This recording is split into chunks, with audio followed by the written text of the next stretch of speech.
Welcome to Jack Knits and the wonderful hobby of knitting. There is nothing more satisfying than creating with your own hands a handcrafted item for you to enjoy for yourself or gift to a friend. Knitting is so therapeutic and relaxing, and the best thing is that anybody can learn how to knit. Whether you are young or old, male or female, it is easy to learn.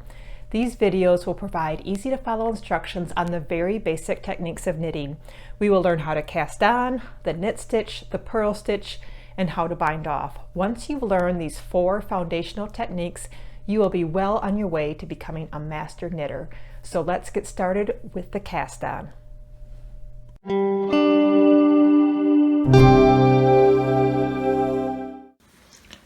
Hello, welcome to Jack Knits, and today we are going to start from the very beginning and learn how to cast on your stitches onto your knitting needles. So this is the very first step you will do when you start any knitting project, and that is to get that first row of stitches onto your knitting needle. Now there are several different cast on methods, many to choose from, but what I'm going to show you today is one of the most common ones and probably the easiest to learn, and that is the long tail cast on.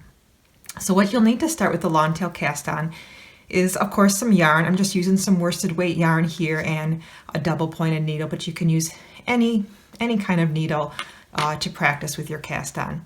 So the long tail cast on starts with a long tail, hence the name long tail cast on. So you'll need to take the end of your yarn and allow yourself, a bunch of yarn to start. I would say about 2 feet or so for every 20 stitches or so, but to be on the safe side, just give yourself a lot of tail in your project. Then you're going to need your working side of your yarn. So right now I've got my tail end kind of facing towards me, my working yarn away from me, and I have it grasped here by my finger and thumb. Now with my left hand, I'm going to stick my finger and thumb through that gap there, kind of grab the rest of those 2 strands of yarn with my hand and let go. And you'll see that I've kind of formed a triangle here with my yarn. So with one needle, that's all you'll need for this method is just the one needle. I'm going to put that needle right in the center of that triangle, lift it up, kind of hold it in place with my finger here.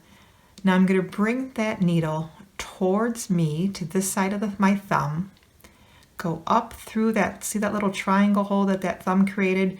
Go up through that triangle, twist it around to catch this yarn over here, and then go back through that thumb triangle, but from the top down, and bring it around up to the top. Now let go of your thumb and take your thumb to pull that stitch tight. Now I've got my first 2 stitches cast onto my needle. So now my finger and needle are in the exact position that it's needed to do my next stitch. I'm going to hold my finger here to hold that in place, bring that needle towards me, up through that thumb triangle, twist it around to grab this strand of yarn, go down through that thumb hole, bring it around to the top, let go of my thumb, and pull it tight. Now I've got 3 stitches. Let's do it a few more times. Towards me, up through that triangle, wrap it around, catch that yarn, down through that hole, let go, pull it tight. Towards me, through the triangle, wrap it around, down through the hole, let go, pull it tight. It's as simple as that. You'll find that you'll get a nice rhythm going after a while, and you will cast on the number of stitches for whatever pattern it calls for. So if it says to cast on 12 stitches, you would do this until you have 12 stitches on your needle. 2, 4, 6, 8,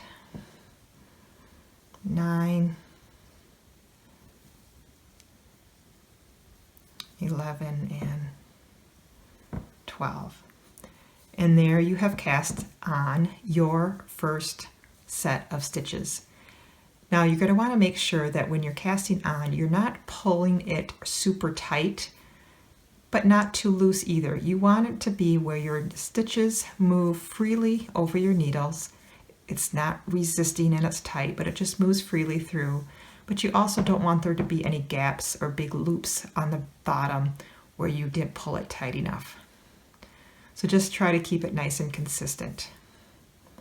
So that is how you cast on with the long tail cast on. I hope you found this helpful. If so, please like and don't forget to subscribe to receive notifications of new videos all about knitting, tips, and stitches, and creative patterns. Thanks for watching. Happy knitting.